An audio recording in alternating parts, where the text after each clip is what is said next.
Okay, let's get a couple of things out of the way real quick.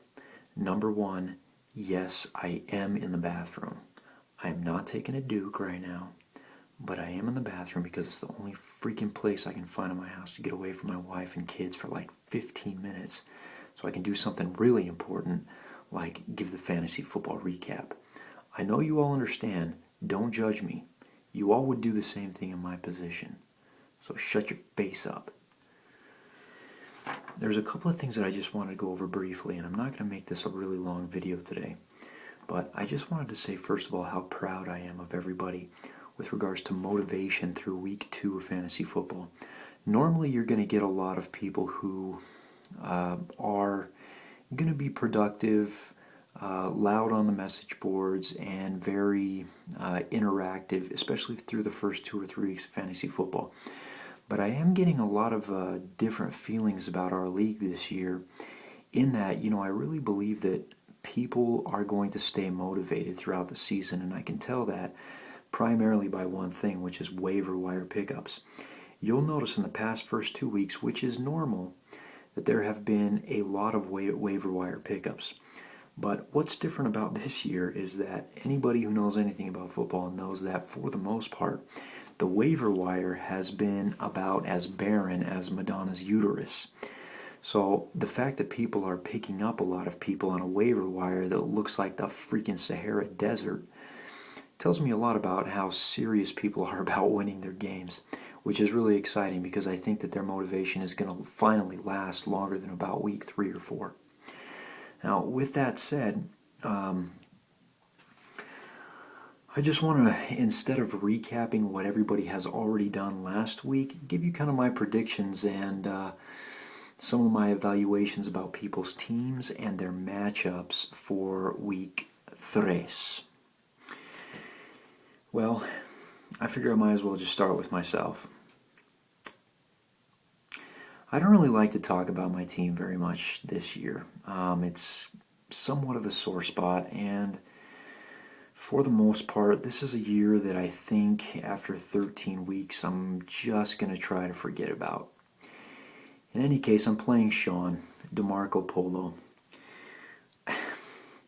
Sean, according to ESPN, is going to beat me by 24 points this week, and he doesn't even have a defense starting yet. So with that said, the only thing I can do at this point is remain optimistic. I have some waiver wire pickups that hopefully, we'll see, might pan out. In fact, I can't even freaking remember who I picked up. Somebody, I think Brown from the Giants, I think is going to get a little more of a look now that Ahmad Bradshaw is out and hurt this week. So I'm hoping that he might be kind of a surprise sleeper and somebody who's going to be productive for the next couple of weeks. So I hope that's the case. But moving on. We also have Team Master Shake versus Bane this week. Now, this is going to be one of the fun games to watch, and let me tell you why. Master Shake has won our league 2 times. Before he started in 2007, he knew absolutely zero about football in general. He wins our league the second year. Then he goes on to win it again in year 3. Now, year 4, he didn't win it. Spencer won it, obviously. But if you look at Team Master Shake's team, this is a guy who, in the draft, I think everybody is familiar with. Was real quiet in the background. But this guy's team is averaging for the first 2 weeks, 154 points combined for week 1 and week 2. And his projections are almost at 150 again for week 3. If his team remains that consistent, I'm telling you, this is a guy who is a serious contender to win our league again for the 3rd time. And that's frustrating because besides Spencer and Team Master Shake, nobody else in our league out of 10 teams has won it at all. All of Team Master Shake's players, besides 2, rank in the top 12 in the NFL for their positions. And the only 2 players that don't rank in the top 12 is number 1 is kicker, and the other one is Antonio Gates, who I think everybody is aware is going to start performing at some point. Now, he's playing Bane. Now, Bane beat me last week. Big surprise. But it looks like Bane's going to be fighting an uphill battle playing Master Shake, especially with the over 30 club going on there. The next matchup is going to be Sunday Schooled versus D's Nuts. Now, Sunday Schooled is 0-2. That's Spencer Bogue. He's not used to losing this much. He usually wins his first 2 games and a lot more than that. So the fact that he's 0-2 may be saying he might be having a bad year as well. He's definitely hurting for running backs. My guess is that he's probably going to put in Sean Green over Cedric Benson, even though he just traded Cedric Benson for Chris Johnson. I think that that's going to be the case. I don't know, but I think you're going to fall victim to the ESPN projections, my friend. These Nuts is a solid team, but not outstanding. I mean, this is a team who every one of his players is somewhere between 10 and 20 points on average per game. So, solid team. If you're not playing at your optimum, you have a good chance at losing. But I think the thing with James's team is it's still just driving at 75 miles an hour on the freeway. He's not cranking it up to 90. Now, I don't really know what he needs to do to get it there, and I don't know if he can. But even though his team looks solid, it does look good. I'm not ragging on his team in any way. It's a good team. But I think to actually win this league, he's going to have to step it up a notch. And I think that he has been doing that because you'll notice James has been one of the most active people on the waiver wire. So we'll see what happens. In this game, ESPN has got Spencer up 10 points. I think that may be the case. We'll see how Spencer's running back situation works out. The next matchup is going to be High Desert Cynical, which is Shane's team, against Finkel is Einhorn, Einhorn is Finkel. You know, Shane's team is actually a very solid team. The only weakness in Shane's team is a quarterback position. I mean, he's starting Carlson Palmer, who I think everybody thought was going to do well, but I mean, what can you say? The guy plays for the Raiders and he's like 150 years old. So, I mean, no real big surprise there. But if Shane can figure out that quarterback position, he's within the top 5, definitely, of best teams in this league, which is surprising.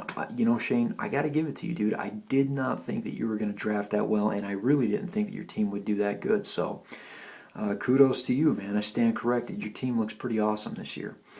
Finkel is Einhorn. The one key with Finkel is Einhorn's team is that Eli Manning is now started to look like the Peyton Manning of 3 or 4 years ago.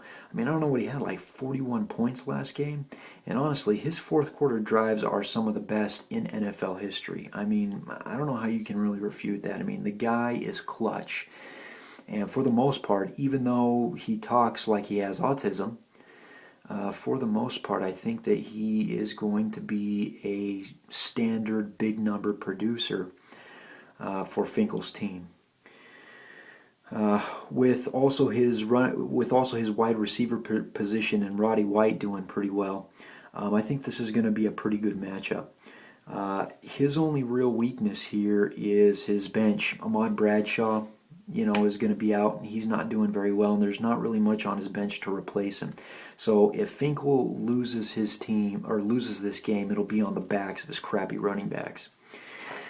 And finally, the last matchup this week is Spencer Got Humped, which is Matthew Humphreys against Team Shirley, Josh Bryce. Oh, wait, I'm sorry. No, which is Shirley, obviously.